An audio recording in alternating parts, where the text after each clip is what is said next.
ನಾವು ಭಾರತವನ್ನು ಒಂದು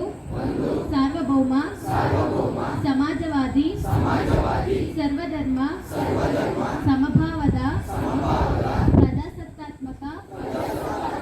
ಗಣರಾಜ್ಯವಾಗಿ ರಚಿಸಲು ಮತ್ತು ಅದರ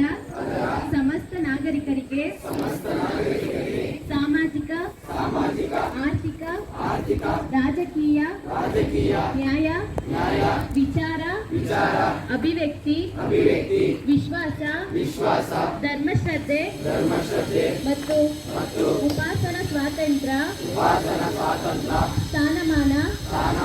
ಹಾಗೂ ಅವಕಾಶ ಸಮಾನತೆ ದೊರೆಯುವಂತೆ ಮಾಡಲು ಮತ್ತು ವ್ಯಕ್ತಿ ಗೌರವವನ್ನು ರಾಷ್ಟ್ರದ ಏಕತೆಯನ್ನು ಹಾಗೂ ಅಖಂಡತೆಯನ್ನು ಸುನಿಶ್ಚಿತಗೊಳಿಸಿ ಅವರಲ್ಲಿ ಭ್ರಾತೃಭಾವನೆಯನ್ನು ವೃದ್ಧಿಗೊಳಿಸಲು ಶ್ರದ್ಧಾಪೂರ್ವಕ ಸಂಕಲ್ಪ ಮಾಡಿದವರಾಗಿ ನಮ್ಮ ಸಂವಿಧಾನ ಸಭೆಯಲ್ಲಿ ಈ ಮೂಲಕ ಈ ಸಂವಿಧಾನವನ್ನು ಅಂಗೀಕರಿಸಿ ಅಧಿನಿಯಮಿಸಿ ಅರ್ಪಿಸಿಕೊಂಡಿದ್ದೇವೆ.